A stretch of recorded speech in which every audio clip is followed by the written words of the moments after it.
Assalamualaikum warahmatullahi wabarakatuh. Kami dari kelompok 4 ingin mempresentasikan mengenai risiko ketidakpastian dan ekonomi informasi. Sebelum itu, saya akan memperkenalkan anggota kelompok 4. Yang pertama, ada Afrinella Widianingrum. Yang kedua, Dwintarin Vira. Yang ketiga, saya sendiri yaitu Fauzia Emilia Insani. Yang keempat, Nirmala Lailatus Sifa. Yang kelima, Sally Andriani. Dan yang terakhir, yaitu Wari Jiwanti Rahayu Utami. Pertama-tama, saya akan membacakan daftar isinya. Yang pertama, ada pengertian resiko. Yang kedua, mengukur resiko. Yang ketiga, preferensi resiko. Yang keempat, cara mengatasi resiko. Yang kelima, resiko dan tidak kepastian. Yang keenam, keputusan dalam ketidakpastian. Yang ketujuh, pengertian ekonomi informasi. Yang kedelapan, konsep dalam ekonomi informasi. Dan yang terakhir, fenomena dalam ekonomi informasi. Yang pertama, ada pengertian resiko. Menurut Frank Knight, yang dikutip dalam Robinson dan Berry tahun 1987, resiko menunjukkan peluang terhadap suatu kejadian yang dapat diketahui oleh pembuat keputusan yang didasarkan pada data historis dan pengalaman selama mengelola kegiatan usaha. Resiko juga menunjukkan peluang terjadinya peristiwa yang menghasilkan pendapatan di atas atau di bawah rata-rata dari pendapatan yang diharapkan. Dalam menggambarkan risiko, terdapat dua langkah penting. Yang pertama, nilai yang diharapkan atau expect value adalah probabilitas rata-rata tertimbang dari imbalan atau payoff. Yang kedua, variabilitas kemungkinan hasil adalah sejauh mana kemungkinan hasil dari ketidakpastian situasi berbeda. Kemudian ada mengukur resiko. Besar kecilnya resiko dapat diukur dengan menggunakan konsep statistik, yaitu menggunakan teori probabilitas. Probabilitas adalah peluang timbulnya kejadian antara 0 lebih kecil sama dengan P lebih kecil sama dengan 1. Maksudnya adalah ketidakpastian dicoba untuk dapat diukur dan dikuantifikasi dengan suatu konsep probabilitas atau probability kemungkinan. Probabilitas dinyatakan dalam angka-angka 0 sampai dengan 1. Probabilitas sama dengan 0 artinya suatu peristiwa atau kejadian mempunyai kemungkinan terjadi 0% atau dengan kata lain peristiwa itu tidak mungkin terjadi. Di lain pihak, apabila suatu peristiwa atau kejadian dinyatakan probabilitasnya sama dengan 1, berarti bahwa peristiwa atau kejadian itu 100% pasti terjadi.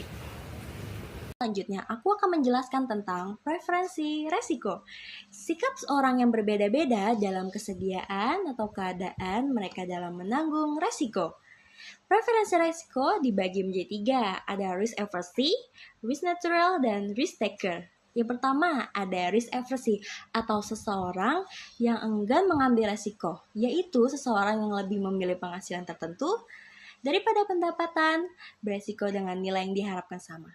Atau seseorang yang lebih memilih untuk menjaga keamanan modalnya dibandingkan meraih keuntungan yang lebih besar namun beresiko. Yang kedua, ada seseorang yang netral melihat resiko atau risk natural, yaitu seseorang yang acuh tak acuh antara penghasilan tertentu dan pendapatan beresiko dengan nilai yang diharapkan sama. Jadi, penghasilan dengan resiko yang didapatkan itu setara atau seimbang. Yang ketiga, ada risk taker atau seseorang yang suka mengambil resiko, yaitu seseorang yang lebih memilih penghasilan beresiko daripada pendapatan tertentu dengan nilai yang diharapkan sama. Seperti seseorang yang berani mengambil kesempatan dengan tingkat resiko yang tinggi. Seorang risk taker mempunyai ambisi untuk mengejar kesuksesan dalam hidupnya. Mereka tidak akan pernah puas jika belum mencapai kesuksesan tersebut. Selanjutnya, aku akan menjelaskan tentang cara mengatasi resiko. Terdapat 3 cara yang digunakan konsumen dan pembisnis untuk mengatasi resiko, yaitu menghindari resiko atau avoiding risk. Yang kedua ada reducing risk atau mengurangi resiko. Yang ketiga ada shifting the risk into a insurance company atau mengasuransikan resiko. Yang pertama, ada avoiding risk, yaitu menghindari penyebab timbulnya resiko atau menolak resiko yang ada. Menghindari resiko merupakan strategi yang sangat penting. Strategi ini merupakan strategi yang umum digunakan untuk menangani resiko. Biasanya, pihak yang menghindari atau menolak resiko ini disebut risk avoider.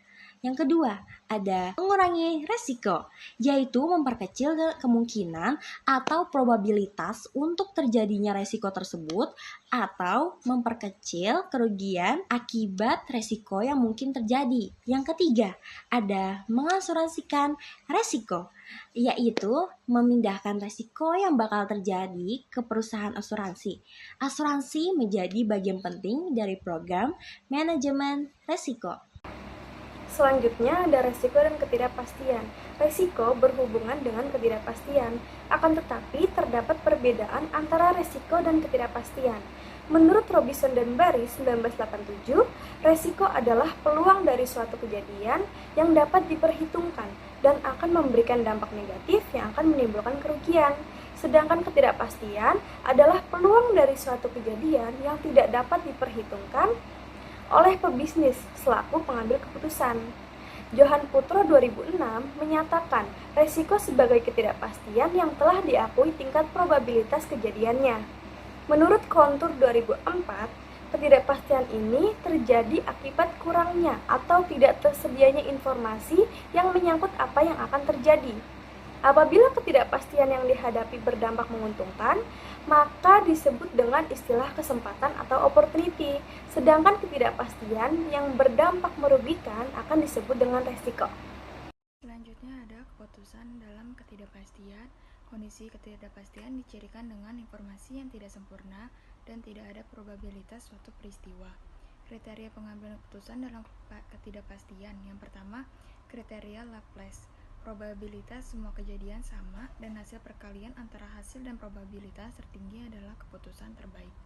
Yang kedua, kriteria maksimin. Keputusan didasarkan pada kondisi optimis dan mencari nilai maksimum pada kondisi pesimis. Yang ketiga, kriteria maksimax. Keputusan didasarkan pada kondisi optimis dan mencari nilai maksimumnya. Yang keempat, kriteria Hurwitz. Keputusan didasarkan pada perkalian hasil dan koefisien optimisme. Koefisien ini merupakan perpaduan antara optimis dan pesimis. Dan yang terakhir, kriteria minimax atau regret. Keputusan didasarkan pada nilai regret minimum. Nilai regret opportunity loss diperoleh dari nilai OL pada setiap kondisi dan dipilih yang maksimum. Pengertian ekonomi informasi. Ekonomi informasi tersusun dari kata ekonomi dan informasi. Ekonomi itu adalah semua yang menyangkut hal-hal yang berkaitan atau berhubungan dengan kehidupan dalam rumah tangga. Juga merujuk pada suatu keluarga, rumah tangga bangsa, negara, dan dunia. Sehingga dapat dikatakan juga sebagai ilmu yang identik dengan ilmu sosial. Sedangkan menurut KBBI, ekonomi yaitu ilmu mengenai asas-asas produksi, distribusi, dan pemakaian barang-barang serta kekayaan. Informasi menurut KBBI yaitu kumpulan data yang sudah diolah dan memiliki arti, berupa penerangan, pemberitahuan, kabar, atau berita tentang sesuatu. Sedangkan menurut Undang-Undang Nomor 14 Tahun 2008 tentang Keterbukaan Informasi Publik, informasi adalah keterangan, pernyataan, gagasan, dan tanda-tanda yang mengandung nilai, makna, dan pesan. Informasi dapat berupa data, fakta, maupun penjelasannya yang dapat dilihat, didengar, dan dibaca. Ekonomi informasi membahas informasi dan teknologi yang saling berhubungan dalam menunjang kegiatan ekonomi tersebut. Ekonomi informasi kemudian berfokus pada mempelajari pentingnya individu dan perusahaan memiliki semua informasi yang diperlukan ketika membuat pilihan. Hal tersebut di atas penting mengingat bahwa aliran neoklasik memiliki salah satu postulat bahwa individu dan organisasi bertindak berdasarkan informasi yang lengkap dan relevan. Dengan cara ini, mereka memaksimalkan utilitas mereka dengan cara yang rasional. Kita dapat memahami informasi secara luas sebagai ketiadaan ketidakpastian sebagai aset penting ketika membuat keputusan ekonomi apapun. Ekonomi informasi cenderung terutama terkait dengan ekonomi mikro, tetapi juga memiliki aplikasi di ekonomi makro dan di keuangan. Nah, setelah kalian tahu apa itu ekonomi informasi, di sini aku akan ngejelasin tentang konsep dasar ekonomi informasi. Karena ada beberapa konsep penting yang ada di dalam ekonomi informasi. Nah, yang pertama itu ada asimetri informasi. Suatu di mana suatu pihak itu memiliki lebih banyak atau lebih baik informasi dibandingkan pihak lain, yang dapat menyebabkan keputusan yang tidak optimal. Yang kedua, ada moral hazard. Moral hazard risiko bahwa satu pihak akan mengambil tindakan yang tidak diinginkan karena pihak lain yang menanggung konsekuensinya. Yang ketiga, ada adverse selection. Nah, di mana situasi informasi yang tidak sempurna menyebabkan pihak yang kurang diinginkan untuk berpartisipasi dalam transaksi. Lalu yang keempat ada signaling. Tindakan yang diambil oleh pihak yang dimiliki informasi lebih untuk mengungkapkan informasi tersebut kepada pihak lain. Lalu selanjutnya ada fenomena yang dipelajari oleh ekonomi informasi. Yang pertama, ada bahaya moral. Individu mengambil resiko yang lebih besar, membuat sedikit usaha atau mengambil keuntungan dari situasi tertentu. Karena konsekuensi dari tindakan mereka harus ditanggung oleh orang lain. Dan yang kedua, ada seleksi yang merugikan. Ketika salah satu pihak dalam suatu transaksi tidak memiliki informasi yang cukup, untuk mengidentifikasi risiko pihak lawannya. Dan yang ketiga, ada game informasi yang sempurna. Dalam teori permainan, mereka ini tuh kayak semua pemain tuh tahu kalau yang telah dilakukan orang lain sebelumnya. Jadi begitu.